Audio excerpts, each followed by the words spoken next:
The people who laugh the loudest are usually the ones who know the least.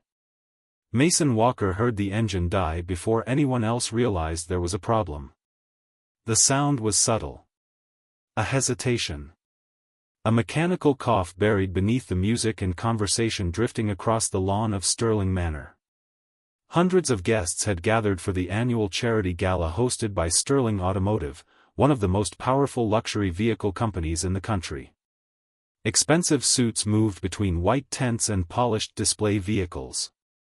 Cameras flashed. Investors exchanged handshakes. Reporters searched for quotes. In the center of it all sat a midnight blue Rolls-Royce Phantom that had been brought in as the centerpiece of the event. Mason stood near the edge of the crowd with his 9-year-old daughter, Sophie.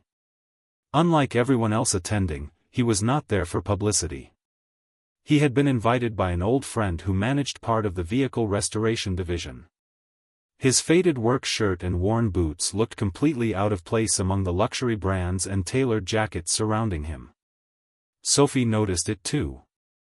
"Dad," she said quietly while holding her stuffed rabbit beneath one arm. "I think everybody here owns a watch that costs more than our truck." Mason smiled slightly. "Probably." Sophie looked around. "That is a little weird." "Maybe." Before she could reply, a sudden silence spread through part of the crowd. Several people turned toward the Rolls-Royce. A technician was attempting to start the engine. Nothing happened. He tried again. The starter engaged briefly before falling silent. Another technician approached. Then another. Within minutes, concern began replacing celebration. The vehicle had been scheduled for a live demonstration in front of major investors. Instead, it sat motionless. The conversations around it grew increasingly tense. Mason watched quietly. Sophie noticed his expression change. "You heard something." It was not a question. Mason nodded slightly. "Maybe." Nearby, a group of engineers gathered around the vehicle. Diagnostic equipment appeared. Hoods opened. Explanations were offered.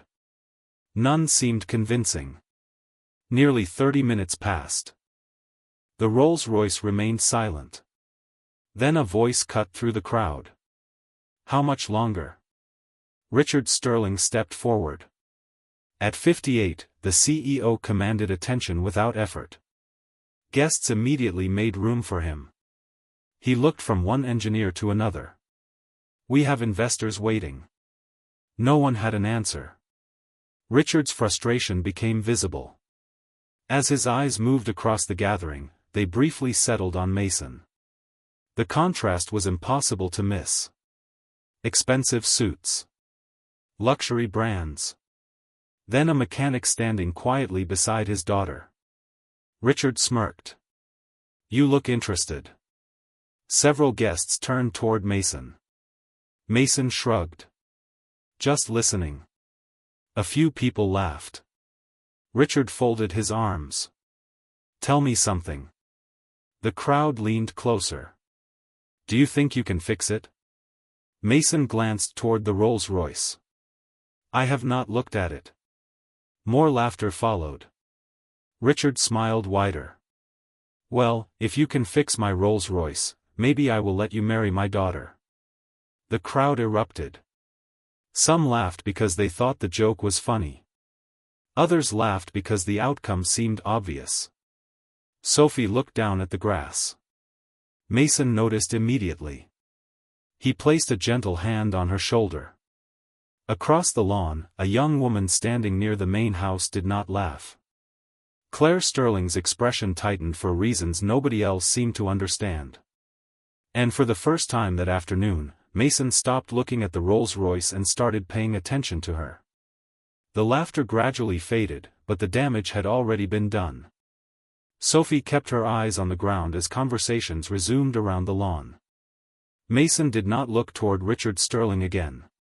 There was no anger in his face. No embarrassment. Just the same calm expression he carried through most of life. He squeezed Sophie's shoulder lightly. You okay? Sophie nodded. I guess. Mason waited. That means no. She glanced toward the crowd surrounding the Rolls-Royce. People always think they know everything. Mason followed her gaze. Sometimes. And sometimes they are wrong.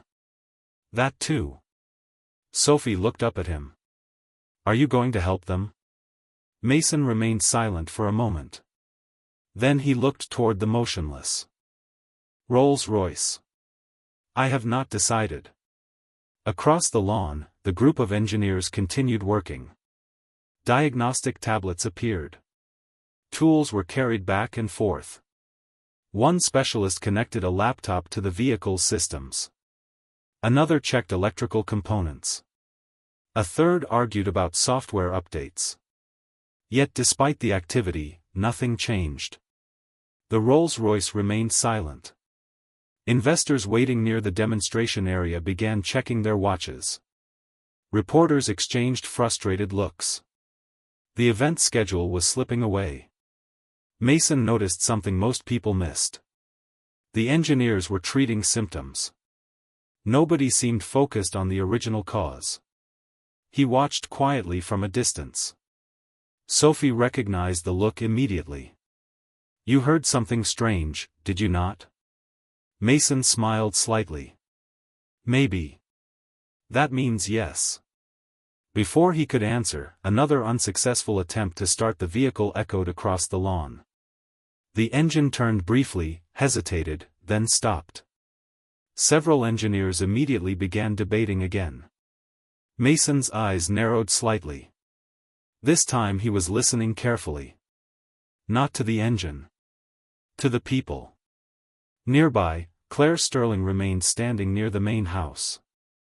Unlike the others, she seemed less concerned about the vehicle itself. Every time someone mentioned the Rolls-Royce, her attention sharpened. Every time an engineer opened part of the car, tension appeared in her expression. Mason noticed that too. Something about her reaction felt unusual. Most people worried about expensive vehicles because of money. Claire looked worried about something else entirely. A few minutes later Richard Sterling returned to the vehicle. His patience was visibly wearing thin. Tell me someone has good news. Nobody answered immediately. Finally one engineer cleared his throat. We are still investigating. Richard shook his head. You have had almost an hour. The silence that followed was uncomfortable. Then his eyes landed on Mason again. What about our mechanic friend? Several guests turned. Richard smiled. Changed your mind yet? More laughter followed, though less confidently this time. Mason simply looked toward the Rolls-Royce. Can I see it? The laughter stopped. Richard raised an eyebrow. You actually want to look at it? You asked. For the first time all afternoon, uncertainty flickered across several faces. Mason did not sound like a man accepting a joke. He sounded like a man asking a serious question. Sophie looked up at her father. The engineers exchanged skeptical glances. Richard folded his arms. Fine. He stepped aside. Go ahead. Mason began walking toward the vehicle. As he approached, Claire Sterling's expression changed completely. It was not fear. It was not surprise. It was recognition. And for reasons Mason could not yet explain, that concerned him far more than the broken engine. The crowd shifted as Mason approached the Rolls-Royce. Conversations lowered into whispers. Some guests watched with amusement. Others watched with curiosity. The engineers looked less welcoming. Several had spent the last hour trying to solve the problem. None seemed enthusiastic about a quiet mechanic stepping into the middle of their work. Mason stopped beside the vehicle and looked at it without touching anything. He walked slowly around the Phantom once. Then a second time. His eyes moved across the body panels, wheel wells, trim pieces, and glass surfaces. Sophie stood a few feet away holding her rabbit while following every movement. "He is not even opening the hood," one engineer muttered. Another shook his head. "Because he has no idea what he is doing." Mason ignored both comments. He crouched briefly near the rear passenger side wheel. Then he stood again and looked toward the front windshield. Something had caught his attention. Not a mechanical failure. Something else. Richard Sterling folded his arms. "Find anything?" Mason answered without looking away from the vehicle. "Maybe." A few people laughed softly. Sophie smiled. She had heard that answer many times before. Whenever her father said maybe, it usually meant he had already noticed something important. Mason finally opened the driver's door. The crowd leaned closer. The interior looked flawless. Premium leather. Handcrafted wood. Every detail reflected the kind of luxury that only a handful of manufacturers could produce. Yet Mason was not admiring the craftsmanship. His attention settled on a small area near the center console. His expression changed slightly. Not surprise. Recognition. One of the engineers noticed. "What is it?" Mason did not answer immediately. Instead, he looked toward Claire Sterling. She was standing near the edge of the gathering now. The moment their eyes met, her expression tightened again. That same strange reaction. The same concern he had noticed earlier. Mason looked back toward the vehicle. Now he was certain. Whatever was wrong with the Rolls-Royce was not entirely accidental. "Interesting," he said quietly. Richard stepped closer. "Care to share with the rest of us?" Mason closed the driver's door. "Not yet." The response generated another wave of whispers. Some guests appeared annoyed. Others became more interested. The mystery was growing. Sophie walked over beside her father. "You figured something out." Mason looked down at her. "Maybe." Sophie rolled her eyes. "That means yes." Several nearby guests laughed. Even Richard smiled slightly despite himself. Mason turned back toward the Rolls-Royce and finally lifted the hood. The engineers immediately gathered around. Diagnostic equipment remained connected. Readings filled various screens. Mason studied them for less than 30 seconds before looking away. The numbers confirmed what he already suspected. The real clue had never been in the diagnostics. It had been somewhere else entirely. Claire suddenly stepped forward. "How long will this take?" The question seemed ordinary. Yet everyone noticed how quickly she had asked it. Mason looked at her carefully. "Not long." For a brief moment, concern crossed her face. Then it disappeared. Most people missed it. Mason did not. Neither did Sophie. The little girl tugged lightly on her father's sleeve. "She looks nervous." Mason remained silent. Across the lawn, the afternoon sun reflected off the Rolls-Royce's polished paint. Around it stood engineers, investors, reporters, and executives searching for answers. But Mason was no longer focused on the engine. The broken car had become something else. A clue.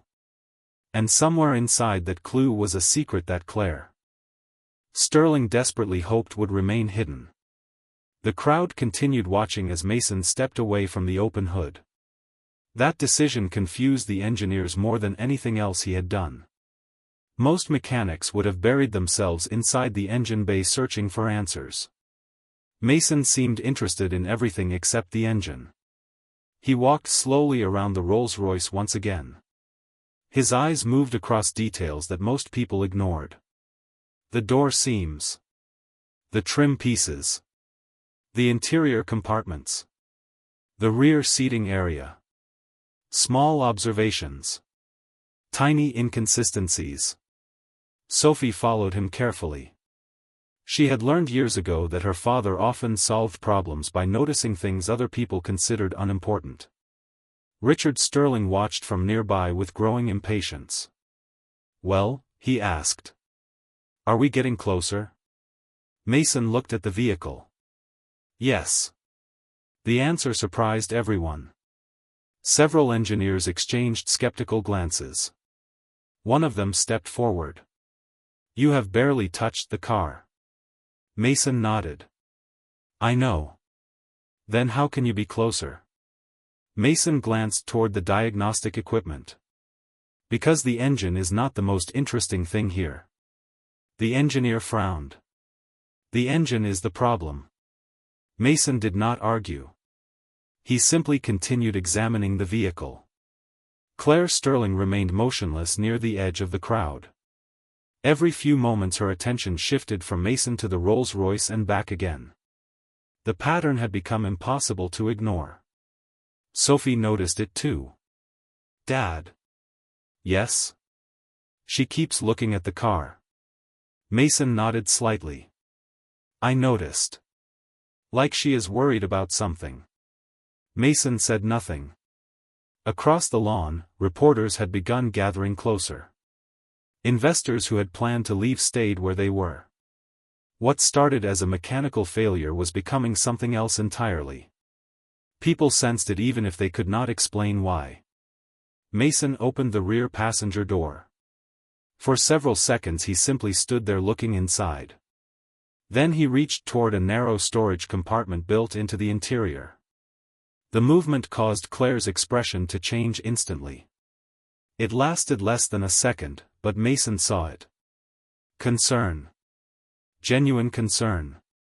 He closed the compartment without removing anything. Then he stepped back. Richard noticed. "Did you find something?" Mason looked toward him. "Maybe." The familiar answer generated another wave of frustration. Yet this time nobody laughed. The atmosphere had changed too much for that. Mason turned toward Claire. Their eyes met again. Neither spoke. Yet something passed between them. A silent understanding. Claire knew he had seen something. Mason knew she knew. Sophie looked from one to the other. "Okay," she whispered. "Now that is definitely weird." A few nearby guests smiled at the comment. Even Richard appeared slightly amused. But Mason's attention had returned to the vehicle. He moved toward the driver's seat and studied the dashboard controls. Several indicators were illuminated. None matched the symptoms being discussed by the engineers. One detail in particular confirmed his suspicion. The Rolls-Royce had not simply failed. It had been intentionally prevented from operating. Not damaged. Not broken. Prevented. The distinction mattered. A lot. Mason slowly closed the driver's door and stepped away. The afternoon breeze moved across the lawn as silence settled over the gathering. Richard folded his arms. "Can it be fixed?" Mason looked at the Rolls-Royce for a long moment. Then he nodded once. "Yes." Relief immediately spread through part of the crowd. But before anyone could celebrate, Mason added something else. "The real question is why someone wanted it to stop in the first place." And for the first time all afternoon, Claire Sterling looked genuinely afraid that the truth might come out. For several seconds nobody spoke. The question lingered over the gathering like a storm cloud. Why would someone intentionally stop one of the most valuable vehicles at the event? Reporters immediately began exchanging looks. Investors leaned closer. Even the engineers who had dismissed Mason earlier were now paying attention. Richard Sterling frowned. "What exactly are you saying?" Mason kept his eyes on the Rolls-Royce. "I am saying the vehicle did not fail on its own." One engineer stepped forward. "That is impossible." Mason looked at him calmly. "Then explain. Why the shutdown sequence was triggered manually." Silence followed. The engineer opened his mouth, then closed it again. He had no answer. Another specialist hurried toward the driver's seat and reviewed the diagnostic data for himself. His confidence disappeared within seconds. "Wait," he said quietly. "He is right." The crowd reacted immediately. Whispers spread across the lawn. Richard's expression hardened. "Someone tampered with my vehicle?" "Not exactly," Mason replied. "The system was interrupted using an authorized method." That answer created even more confusion. Authorized. Not forced. Not damaged. Authorized. Sophie looked up at her father. "So somebody who knew the car did it?" Mason nodded. "That would be my guess." Across the gathering, Claire looked away. Most people missed the reaction. Mason did not. Neither did Sophie. The little girl tugged lightly on his sleeve. "Dad." "Yes?" "She did it." Mason glanced down. "You should not jump to conclusions." "I am not." Sophie lowered her voice. "She looks like I do when I accidentally break something and hope nobody notices." Mason almost smiled. Before he could respond, another engineer approached carrying a tablet. "We found the command history." The crowd became silent again. Richard stepped closer. "And?" The engineer swallowed. The interruption came from inside the vehicle. Several people looked toward the Rolls-Royce. The answer narrowed the possibilities dramatically. Mason remained calm. The engineers continued reviewing data. More information appeared. More theories emerged. Yet Mason already understood something the others were still missing. They were treating this like sabotage. It was not. Whoever stopped the vehicle never intended permanent damage. The action had been deliberate, temporary, and strangely careful. That detail mattered. A lot. Richard turned toward Mason again. "Can you restart it?" "Yes." A ripple of surprise moved through the crowd. "Right now?" Richard asked. Mason nodded once. "Probably." The engineers exchanged uncomfortable looks. They had spent hours searching for answers. Mason had solved the mystery in less than 30 minutes. One of them finally asked the question everyone was thinking. "How?" Mason looked toward the vehicle. "Because I stopped looking for what was broken." "Then what were you looking for?" Mason's eyes briefly moved toward Claire before returning to the engineer. "A reason." The answer landed heavily. Claire lowered her gaze. For the first time all afternoon, Mason saw something beyond anxiety in her expression. It looked like sadness. Not fear of being exposed. Not fear of punishment. Something deeper. Something personal. And suddenly he realized the secret hidden inside the Rolls-Royce might have very little to do with the car itself. He walked toward the driver's door. The crowd followed with their eyes. The engineers stepped aside. Richard watched closely. Claire stood frozen near the edge of the gathering. Sophie hugged her stuffed rabbit and smiled. She had seen this look before. It was the look her father wore right before everything started making sense. The crowd gathered closer as Mason opened the driver's door and settled into the seat. The Rolls-Royce remained silent beneath the afternoon sun. Investors, reporters, engineers, and executives watched without speaking. The atmosphere felt different now. Earlier, people had been waiting for a mechanic to fail. Now they were waiting to see what he already knew. Mason studied the dashboard for several seconds. His eyes moved across a series of settings hidden beneath layers of menus that most owners would never notice. He pressed one button. Then another. Nothing happened. To the crowd, it looked insignificant. To Mason, it confirmed everything. Sophie stood nearby holding her rabbit. That face means you figured it out. Mason glanced through the open door. Maybe. Sophie smiled. Definitely yes. A few guests laughed quietly. The tension eased for a moment. Then Mason reached toward a concealed control near the center console. One of the engineers immediately stepped forward. Wait. We already checked that system. Mason nodded. I know. There is nothing there. Mason looked at him calmly. There was not supposed to be. The engineer frowned. Several others exchanged confused glances. Mason pressed a sequence of controls. The dashboard flickered briefly. A hidden notification appeared for less than a second. Most people never saw it. Mason did. So did Claire. Her expression changed immediately. Richard noticed. Claire? She looked away. What? Richard studied her face. You seem nervous. I am fine. The answer came too quickly. Mason remained silent. He had no interest in embarrassing anyone. He simply wanted to understand why the vehicle had been stopped. The answer was becoming clearer with every passing minute. He exited the Rolls-Royce and closed the door. One of the engineers approached. What did you find? Mason looked toward the vehicle. A safeguard.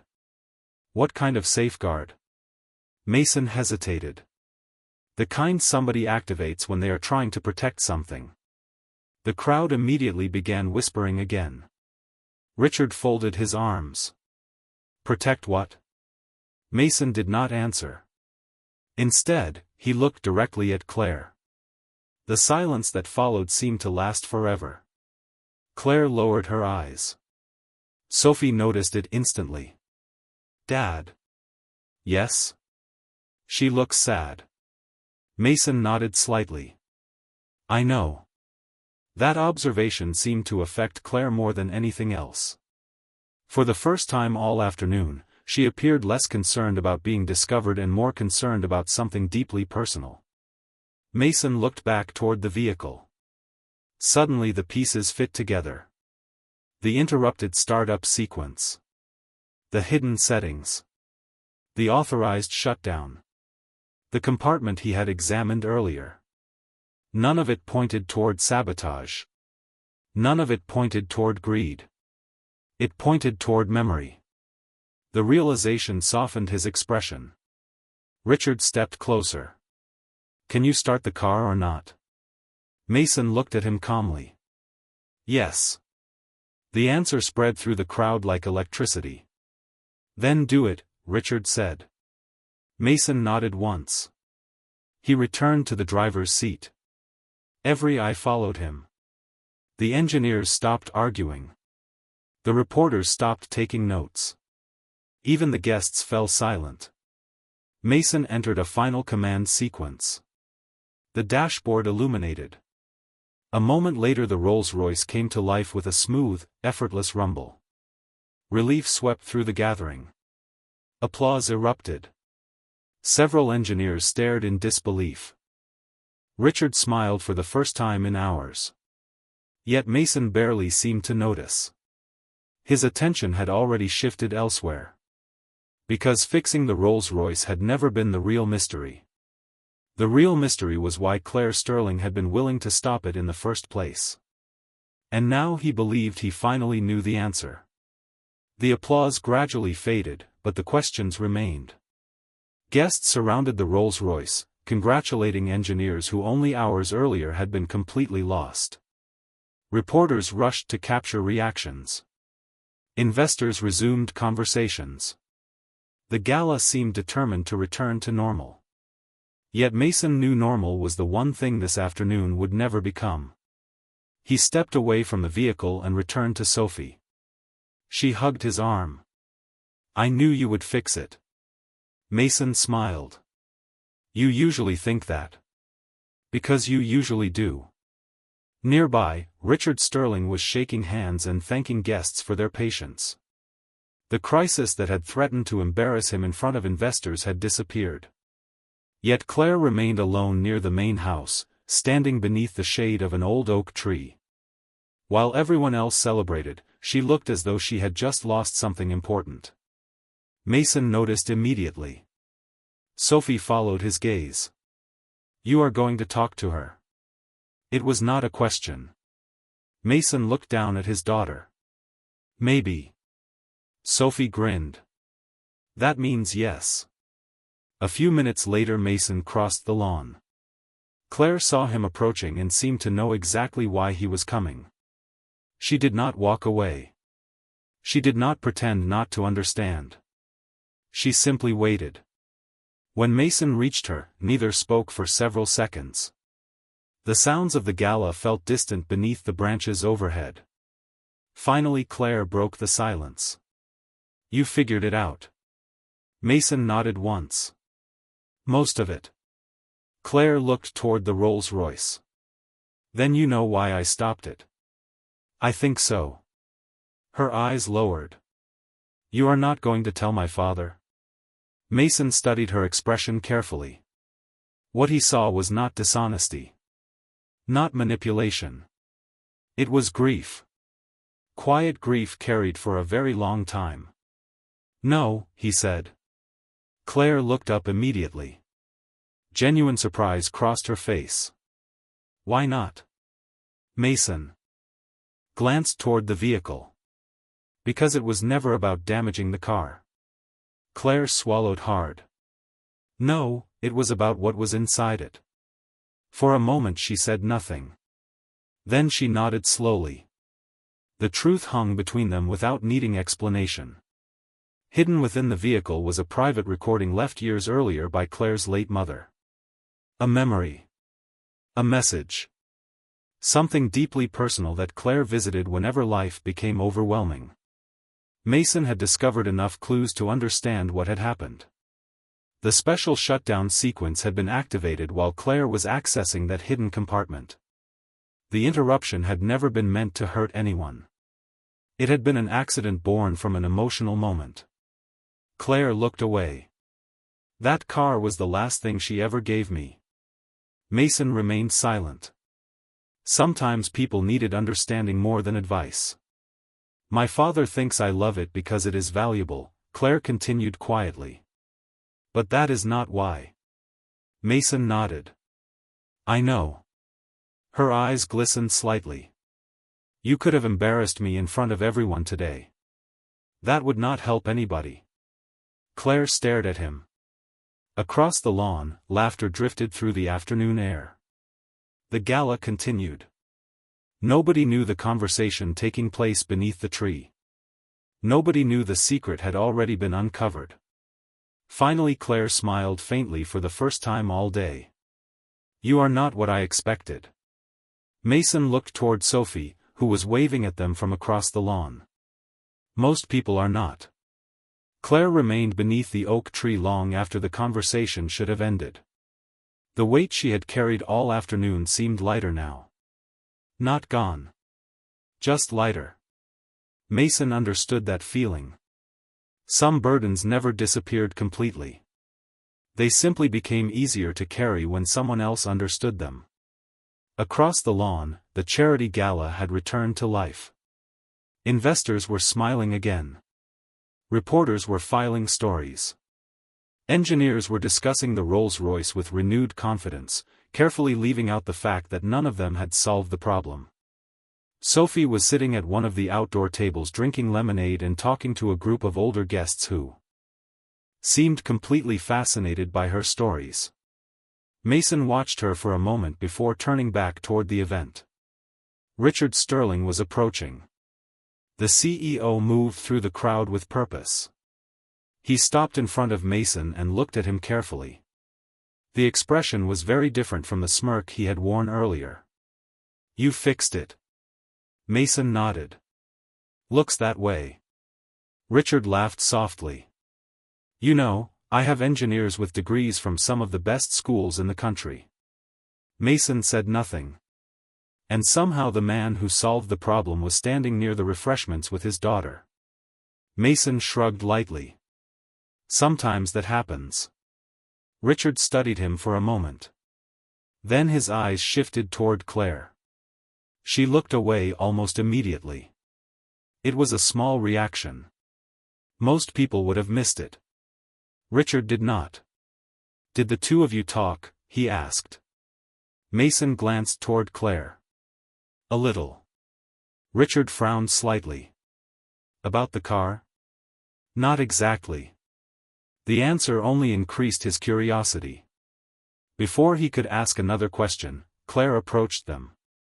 Her posture seemed different now. More relaxed. More at peace. Richard immediately noticed. "You seem happier." Claire smiled faintly. "Maybe." Richard laughed. "I hate that answer." Mason smiled quietly. Sophie had inherited that habit honestly. For several moments the three stood together watching the gala. Then Richard looked back at Mason. "I owe you an apology." Claire's eyes widened slightly. Around them, a few nearby guests stopped talking. Richard Sterling was not known for apologizing publicly. "I made assumptions," he said. "I looked at your clothes, your truck, your situation, and decided I knew who you were." Mason listened without interruption. "Turns out I was wrong." The simplicity of the statement carried more weight than a long speech ever could. Mason nodded once. "It happens." Richard shook his head. "Not usually this badly." Claire smiled despite herself. For the first time all day, even Richard laughed at his own mistake. Then something unexpected happened. One of the engineers approached carrying a diagnostic tablet. "Sir," he said to Richard. "There is something else you should see." Richard accepted the tablet and reviewed the information. His expression changed immediately. "What is it?" Claire asked. Richard looked from the screen to his daughter. Then back again. The engineer lowered his voice. "The access logs." Mason already knew what they would show. Richard stared at the information for several seconds. Slowly, understanding began to appear in his face. Not complete understanding. Just enough. His eyes moved toward Claire. Then toward Mason. Then back again. For the first time that afternoon, Richard Sterling realized that Mason knew far more about the situation than he had ever revealed. And what impressed him most was not what Mason had discovered. It was what he had chosen not to say. Richard lowered the tablet slowly. Around them, the sounds of the gala continued, but for a moment they seemed far away. He looked at Claire. Then at Mason. Then back at the screen. The access records confirmed enough to tell him what had happened, though not enough to explain why.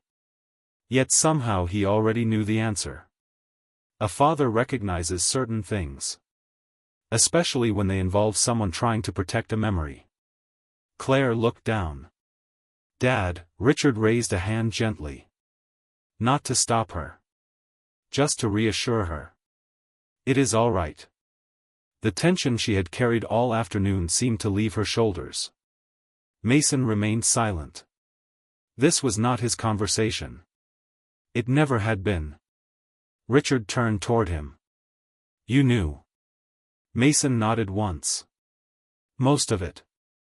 And you chose not to say anything." "It was not my story." The answer hung in the air. Richard glanced toward the restored Rolls-Royce sitting beneath the afternoon sun. For years he had believed the vehicle mattered because of its value. Its rarity. Its history. Now he realized it mattered for a completely different reason. Claire stepped closer to her father. "I am sorry." Richard looked at her and smiled sadly. "For loving your mother?" Claire's eyes filled with emotion. Richard shook his head. "You never needed to apologize for that." For several seconds neither spoke. Then he placed a hand gently on her shoulder. The crowd around them continued celebrating without any idea what had truly been. Resolved that afternoon. It had never been about a luxury car. It had never been about engineers or investors. It had been about family. Sophie suddenly appeared beside Mason, holding her stuffed rabbit beneath one arm. So everybody is friends now? The question caused all three adults to laugh. Something like that, Mason said. Sophie nodded seriously. Good. Because angry people are exhausting. Richard laughed harder than anyone. You know, he said, looking at Mason, I think your daughter may be the smartest person here. She tells me that all the time, Mason replied. As the afternoon moved toward evening, guests slowly began leaving the estate. The crisis was over. The gala had been saved. The Rolls-Royce was running perfectly. Yet the thing people would remember most was not the car. It was the quiet mechanic who solved a problem nobody else understood and then protected a secret he had every opportunity to expose. Near the front entrance, Richard stopped Mason before he left. I owe you more than an apology. Mason shook his head. No, you do not. I made a joke at your expense. You did. Richard smiled. And somehow you still helped me. Mason glanced toward Sophie. People have bad days. Richard extended his hand. This time there was no arrogance. No performance. Just respect. Mason shook it. Across the driveway, Claire watched with a grateful smile. Sophie tugged on her father's sleeve. Can we go get burgers now? Mason looked down. I thought you wanted ice cream. Sophie considered that carefully. Both. Mason nodded. Fair answer. Together they walked toward their old pickup truck parked at the edge of the property. As father and daughter drove away beneath the golden light of sunset, Richard and Claire remained standing near the entrance watching them disappear down the long driveway. Neither spoke for a while. Finally Claire smiled. You were wrong about him. Richard nodded slowly. Completely. He watched the truck vanish beyond the gates. And I do not think he cared at all.